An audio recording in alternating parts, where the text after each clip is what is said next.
Yeah, well, they're going to have a go at it. Oh. Let's see how the Aston gets, literally dragged around by the scruff of its neck. And are they going to just leave them there? Maybe they are. Maybe they feel that's a safe place. I mean, it is on the inside there. It's the Aston slightly more vulnerable. Look at the look, derision on the face of Baz saying, "Oh, I hope they don't do that to my car if it stops." Bertrand Baguette on the left there. Bass, of course, is driver and team manager, so he's not impressed. I think he feels that perhaps those cars are still in a potentially being hit position, and that's the last thing they want. They've got enough problems. They've got to get these cars prepared for tomorrow's event at the Olympic Park, and then the cars are going to be shipped from here to Argentina, obviously, so they don't need any more work than is absolutely necessary. Back on board with Hohenadel, still following safety car. He sits in third place behind the two young driver Astons. And we're within 4 minutes and a few seconds of the pit lane actually being opened for tyre change and driver change. Yeah. That's how much we've done on the safety car. We've almost got to the pit window, so that's going to make life exciting. And of course, they're all, even if they get released over the next lap, they're still going to be very close. They're going to be very bunched up.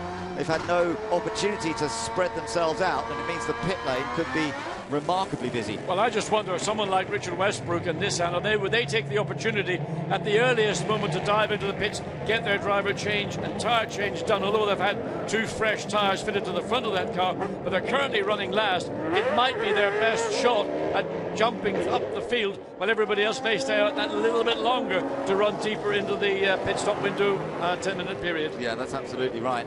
They may well use that strategy. We'll have to wait and see. Peter Dunbrack, I'm sure, will be getting ready just in case. Lovely to see some young fans of the future of GT1 racing here today. It does seem as though it's been a bit of a family affair. Yeah, but can you imagine what children in Beijing must feel? They've never seen anything like this in their life. I mean, they get to see supercars throughout the city, and no doubt they blast up and down the main drag to and from Tiananmen Square. But to see and hear and feel the vibration of these cars must be an absolutely magical moment. Yeah, it must be amazing. They do make a glorious noise in all their different forms. These V8s and V12s all sound quite different, whether they're front-engined or mid-engined.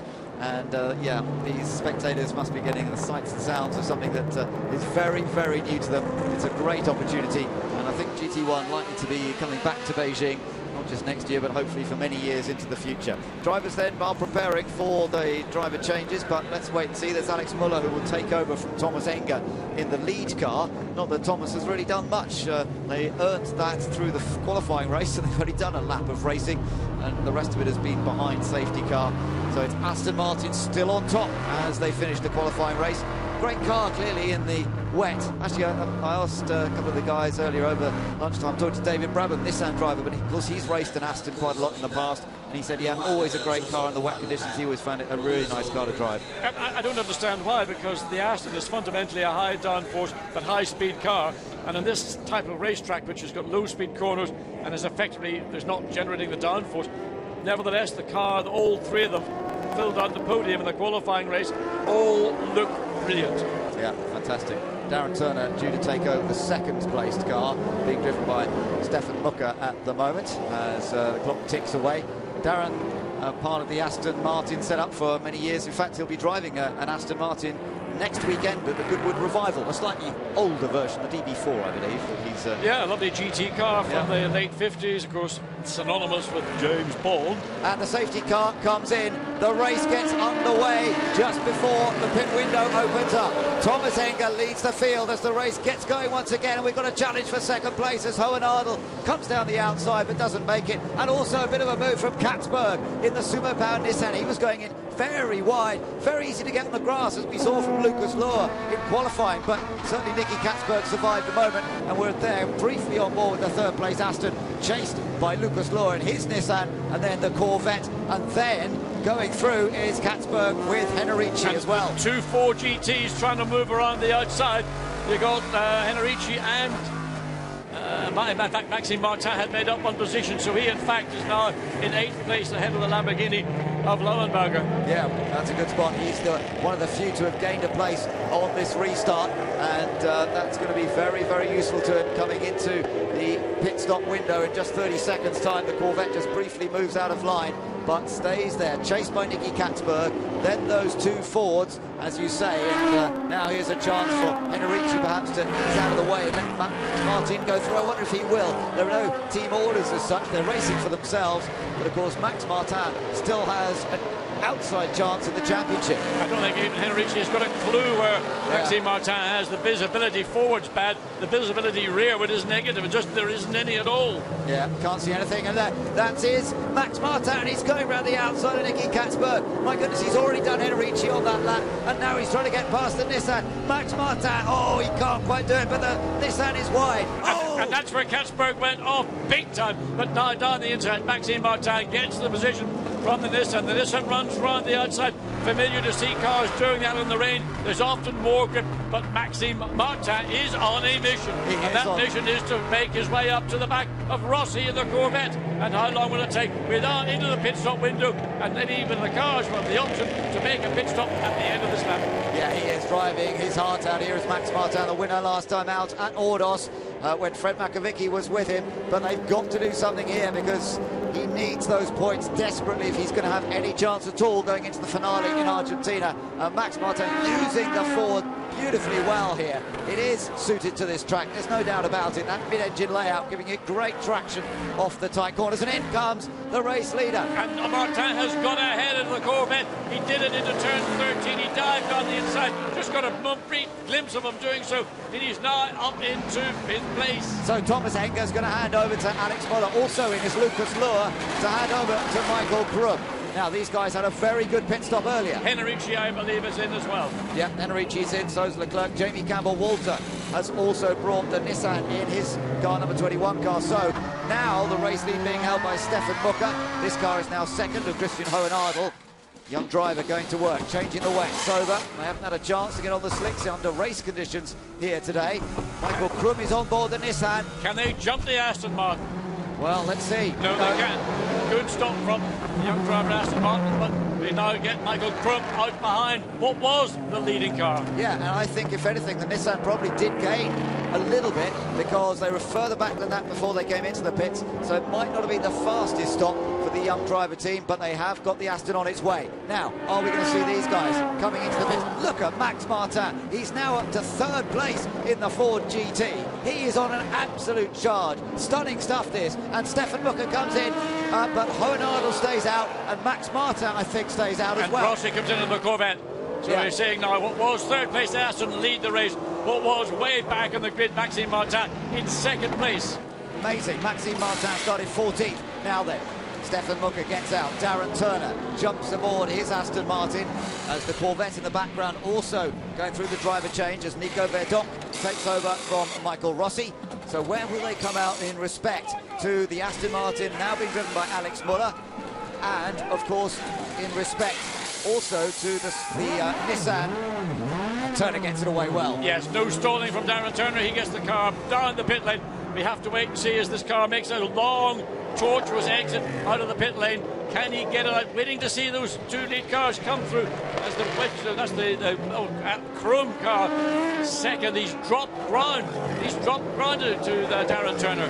Yeah, the Alex Muller here he comes now. Remember, Darren Turner is joining in from the pit. Now, Darren Turner's going to come out ahead, though it's a reversal of what happened in the first race, and Darren Turner has got out ahead of Alex Muller. So all change on the pit stops, and it was, we thought the young driver stop for Enger Muller was a bit slower, and it does look as though that was the case. Well, one might say it's poetic justice because they ought to have won the qualifying race, but the mistake by Stefan Mucker in the pit lane caused them to finish second. Now Darren Turner being chased by Alex Muller, who did a stunning job in the Aston. He at one moment a massive tank slapper early in the race, recovered from that.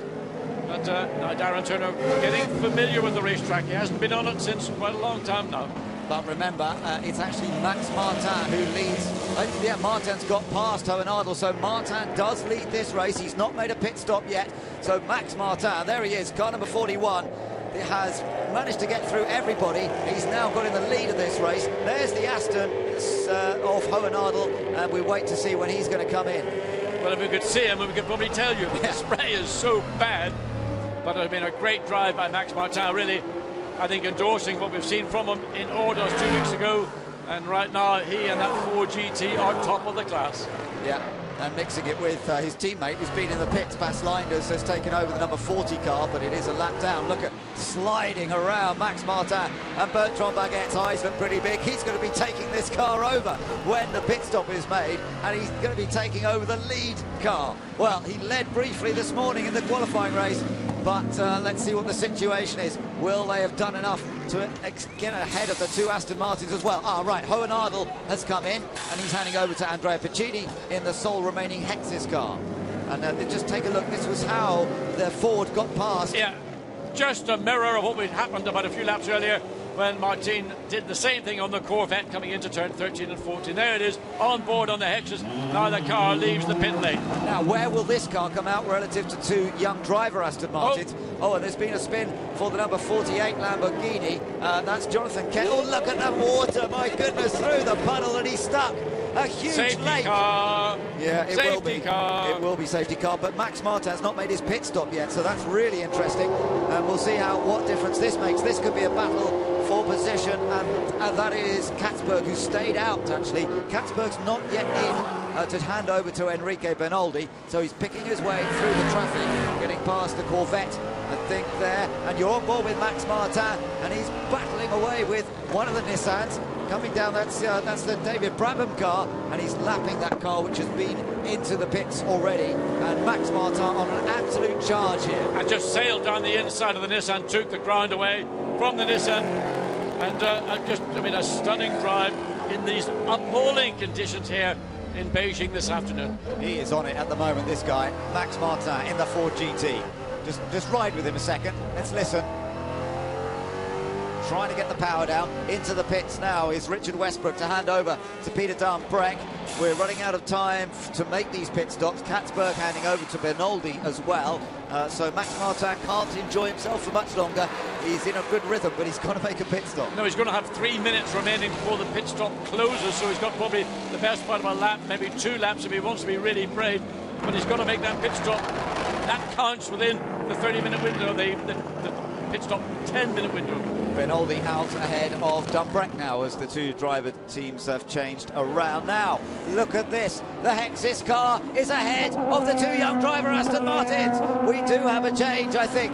It looks to me as though Andrea Piccini is in front now of Darren Turner after those pit stops. Yes, look at this. There is the Hexis car. The two young driver Astons. We still have an Aston Martin 1, 2, 3. It's just that the order has changed. Indeed, and again, there's the Martin car into a Bernard. Baguette gets into that car.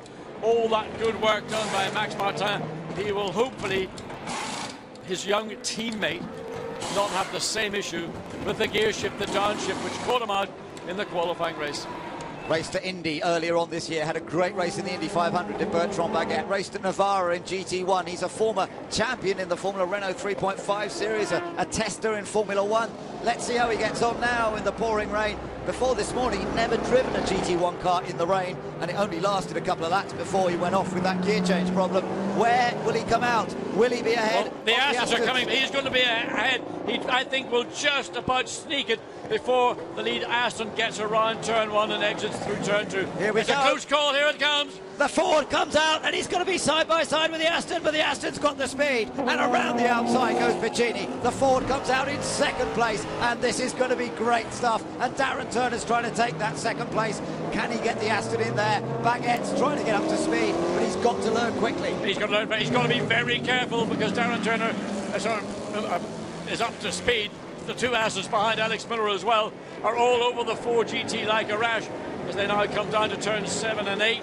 Oh. Aston dives up the inside, gets side by side, but the drive off the corner will suit the Ford. It's now a race of horsepower. 3 cars in the spray of 3 cars. Fantastic stuff, and Baguette was very careful there. That was the corner he went off at earlier. He's lost 1 place. He might lose 2 places, but better that to get the feel of the car. He might be able to fight his way back. He's got to get himself up to speed. He did virtually no laps this morning, and that was a tough call, but he kept his head there. He could still fight once he gets the balance of the car. Well, that was a case of being bullied and muscled, and there you can see in the Mark IV BDS pits, they were concerned about all that action. And Bertrand Baguette, he's dropped back now into 4th place behind the lead 3 Astons. They are now going at it. The 2 young driver Astons behind the Hector's Aston, which is just absolutely Andrea Puccini comfortably, what, half a second ahead? And keep an eye on behind that Ford, John. It's Michael Krum in the Nissan. We saw how quick he was this morning in the wet. Yeah, there's that Jonathan Kennard guy. I thought they were trying to put, there's another one of the Fords.